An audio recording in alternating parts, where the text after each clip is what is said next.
السلام علیکم ورحمۃ اللہ وبرکاتہ۔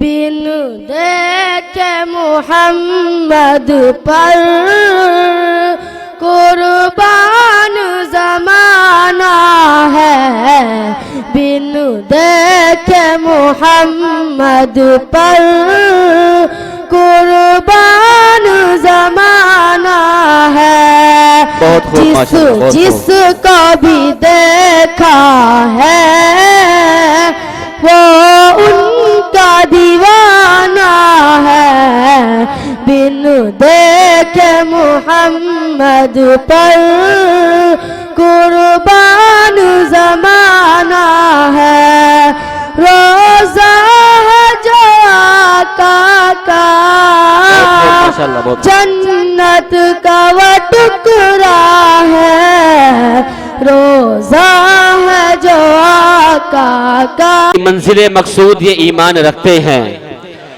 ملے گی منزل مقصود یہ ایمان رکھتے ہیں، ہم اپنی رہنمائی کے لیے قرآن رکھتے ہیں، اور جو غلاموں کو بٹھائے اونٹ پر اور خود چلے پیدل، ہم اپنی رہنمائی کے لیے سلطان رکھتے ہیں۔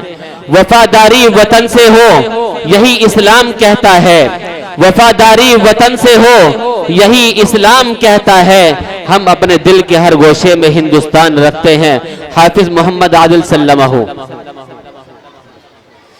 نحمدہ ونصلی علی رسولہ الکریم، اما بعد، فاعوذ باللہ من الشیطان الرجیم، بسم اللہ الرحمن الرحیم۔ یا ایہا الذین آمنوا لا تتبعوا خطوات الشیطان ومن يتبع خطوات الشیطان فإنه يأمر بالفحشاء والمنکر۔ معزز سامعین اکرام، میں نے آپ حضرات کے سامنے قرآن مقدس کی ایک آیت پڑھی ہے جس میں رب کائنات نے ارشاد فرمایا کہ اے ایمان والو، شیطان کے نقش قدم پر مت چلو، اور جو شخص شیطان کے نقش قدم پر چلے گا شیطان اس کو بے حیائی اور برائی کا حکم دے گا۔ ملت اسلامیہ کے نوجوانوں، آج کس محفل میں اور آج کس مبارک اجلاس میں میری تقریر کا موضوع آج کا بگڑا ہوا معاشرہ اور ہماری ذمہ داریاں ہے۔ بارگاہ الہی میں دعا کیجئے کہ خالق کائنات مجھے صحیح بات کہنے اور پوری امت مسلمہ کو اس پر عمل کرنے کی توفیق عطا فرمائے۔ نوجوان دوستو، آج کس نازک دور میں ہمارا معاشرہ اور سماج کن کن خرابیوں سے دوچار ہے، اس کا اسباب و وجوہات کیا ہے، ان کو اس مقابلہ اور دفع کی کیا تدابیر ہے، ان کو اس مختصر سے وقت میں بیان کرنا اور ان پر تفصیلی روشنی ڈالنا دشواری نہیں بلکہ ناممکن سے معلوم ہوتا ہے۔ شرح دور حاضر کے بعد شدید فنوں کا اجمالنا اور بعدوں کا تفصیل ذکر کر دینا مناسب سمجھتا ہوں۔ دوستو، وہ اسباب کے جنہوں نے معاشرے کی بنیاد کو ہلا کر رکھ دیا ہے اور امت مسلمہ کے دامن عفت کو تار تار کر دیا ہے، ان میں سے سفل عمل کرنا اور کرانا، غیر شرع طور پر گندے تعویذ کرنا، غیر شرع کاموں کے لیے منت مانگنا، ماں باپ کی نافرمانی کرنا، مردوں کو غیر محرم مردوں کو اور عورتوں کو بے ایمان ملنا اور چلنا، لوگوں تفریحات میں وقت ضائع کرنا، ریڈیو ٹیلی ویژن پر فواحشات اور حیا سوز مضامین کا نشر ہونا، ان کا دیکھنا اور سننا، سینما دیکھنا، جوا کھیلنا، عورتوں کو بے پردہ رہنا اور ننگے سر گھومنا پھرنا، گلا بازو اور پیٹ کا کھلا ہوا رہنا، باریک لباس پہننا، شوہر کی امانت میں خیانت کرنا، دفاتر میں نامحرموں کے ساتھ کام کرنا، اور نوجوان لڑکوں اور لڑکیوں کا کالج میں مخلوط تعلیم حاصل کرنا،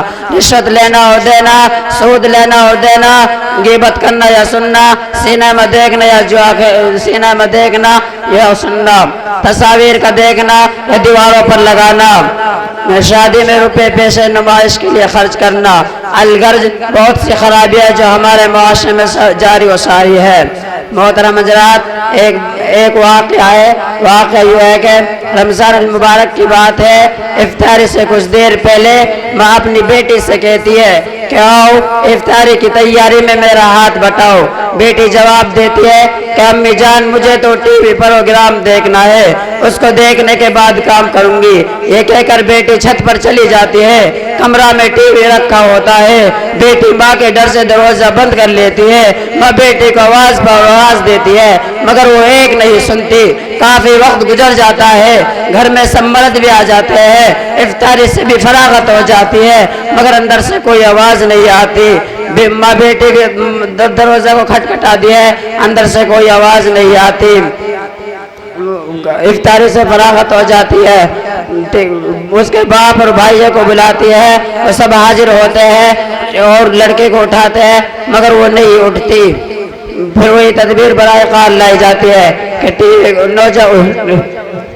لڑکے کو اٹھایا جاتا ہے اور ٹی وی کو اٹھایا جاتا ہے، لڑکی بھی اٹھ جاتی ہے ورنہ کوئی اس کو اٹھا نہیں سکتا۔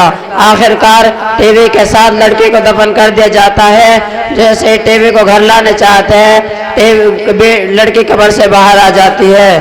دوستو جگر پر ہاتھ رکھ کر فیصلہ کریں کہ اس لڑکی کا انجام کیا ہوا ہوگا۔ ایک نہیں متعدد واقعات اسی طرح کے رہنما ہو چکے ہیں کہ جو سب کے لیے عبرت کا پیغام ہے۔ ٹی وی انسانیت کی دشمن ہے، ٹی وی فحشی اور اعانت ہے، ٹی وی تباہی اور بربادی ہے، ٹی وی سے زناکاری اور بدکاری عام ہوتی ہے، ٹی وی سے دنیا اور آخرت دونوں تباہ ہوتی ہے، ٹی وی سے خدا اور اس کے رسول ناراض ہوتے ہیں۔ دوستو دعا کر اللہ پاک اس بیماری سے ہم سب کو حفاظت فرمائے۔ وما علینا الا البلاغ۔